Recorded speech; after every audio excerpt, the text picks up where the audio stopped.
While all this is going on, guess what? The battle up front's getting a little tighter. Here comes Ambrose, closing on Juan Pablo Montoya, and in third place, Kurt Busch, making a fine run right now. I'm sure Montoya's team's been telling him Ambrose has been coming and running fast laps, but this is the first time he's seen it firsthand. He's got him right in the mirror now. And I guess the question is, if he gets up close to him, how much will he want to use up the car, especially those brakes, just to get the lead? He'll want to use them a lot, because if he can get by this car, if he can get by Montoya, he can get out there and set his own pace and use the brakes the way he wants to use them. Yeah, we got a lot of laps, but this literally could be the pass for the win, because there's so much strategy involved in how difficult it is to pass, especially someone like Marcus Ambrose, who has such a good race car and such great skills here. Well, you saw on turn one that Juan Pablo lit the brakes up a little bit, smoking the right rear tire, going down into one. Here we go, heading for the bus stop. Gives him something to think about, but Ambrose pulls back in. You're going to see these guys use that strategy of just pulling out of the mirror, just getting out of it, moving over, even if they're not there. That guy in front doesn't know how far up he is when he can't see him. Through turn 5. Ambrose not close enough to make it an issue, heading to a 6. Yeah, and even though these guys utilize, most drivers and teams will utilize about 3 spotters around this racetrack, you still can't rely on, as a driver, them to know and be able to see exactly what's taking place there. Coming through turn 11 again. Marcus close enough. Is he close enough to make a pass at the other end of this front straightaway? Doesn't look like it this lap. We've completed 34 of 90 laps. Again, he looks inside, thinks better of it. Montoya has led 27 of them. McMurray 5, Marcus 2. They've been our 3 leaders. We've had 4 lead changes. We're on board with Marcus. Yeah, up through a very fast part of the racetrack here. You can lose the nose following a car up here, and there's not much room either way. But if you're going to try to make a move at the end of this straightaway to dive inside, then you've got to try to hang with him. Here he goes, taking another look. Can he outbrake him? Not this time. Boy, he sure made Montoya drive hard into that corner. Boy, he did. You can see Montoya's car wiggle a little bit, which meant he was on the brakes a little harder. A little nudge right here. Right on his back bumper, through 5. Well, these are 2 great road racers going at it. This is fun to watch. Hope you are enjoying this at home. We're not even halfway through this race yet. These guys are running like it's the last 2 laps. You know, Ambrose seems to have the ability to really charge a corner hard, not slow his car down, but not be out of shape in the center, and then get the drive off. Most other drivers, if they're going to get that drive off, then they can't get to the corner that hard, and he's just able to do all the things that you have to do to be really, really fast. See him close in once again. See Montoya actually slide the right front tire just a little bit in the center of the corner there. Coming up through the S's. Here they go again. Montoya. One place looks like Montoya is better than Ambrose is in this part of the track. Well, I think it's a lot of it may be, or some of it may be the fact that when you're the car behind there, you're not getting the air to your nose of your car, and so you're having to kind of float through there a little bit, and so then you lose a little bit of time because you can't stay completely in the throttle. He's in the throttle here, though.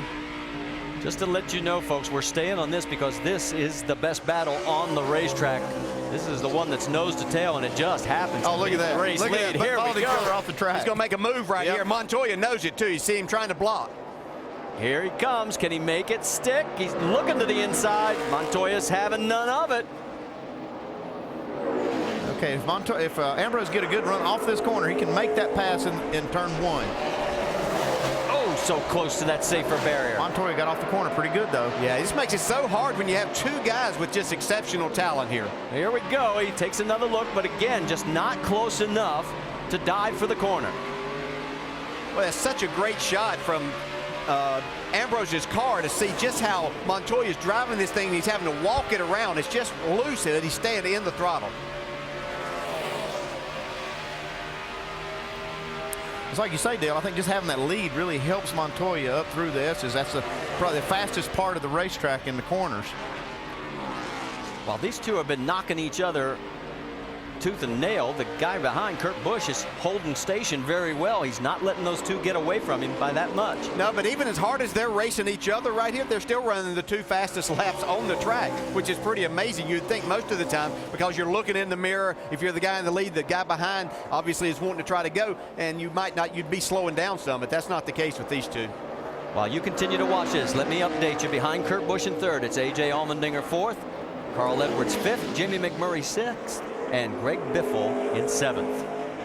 Let's try it one more time, going down towards turn number 1. Looks like Ambrose kind of settled down just a little bit right here for a lap or so. Yeah, he has a little bit. And I'll tell you what makes it more difficult for him trying to make this pass is the engine that's in that 42 car. I mean, he's doing a great job of driving, but you can see him stretch it out on these straightaways, and that's a big advantage to him. And that's another place. That engine really helps up through this section of the racetrack, up this hill. Well, maybe he's changed his strategy. Instead of diving for turn 1, trying to get the momentum coming up here, maybe get him going into the bus stop. Well, as you try, as you go around with each lap, you think about something a little bit different. Okay, I'm not going to be able to make the pass right here, so I have to try out a little different strategy. Can't get it done again. They follow each other, nose to tail through the bus stop chicane. This has been going on now for about, what, the last 4 or 5 laps. There's been less than a car length between the two of them for most of each one of those laps. Yeah, we talk about the ability that Ambrose has, but just, I tell you, leading in a situation like this on a road course, I mean, there's so many opportunities just to overdrive it just a little bit, and that guy behind you is going to pounce. Montoya hasn't wavered not 1 inch. Well, he hasn't flinched. You're right. I mean, that's got to be difficult to do what he's doing from the lead. Let's give it one more shot here down the front straightaway.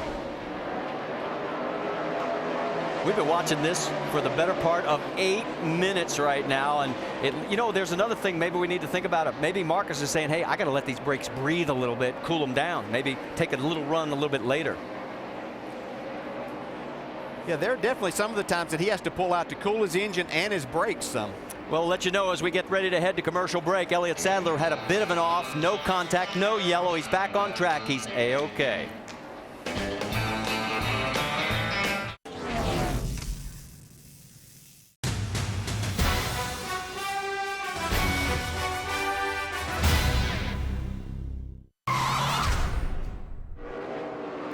Sure enough, we stayed with it for 8 minutes. The minute we go away, guess what happened? Marcus Ambrose gets around the 42 of Juan Pablo Montoya. Let's take you back and show you what happened. He was just dogging him in every corner here, and you can see him go high and low. This is coming down into turn 1. He was able to outbrake him here, take that spot away.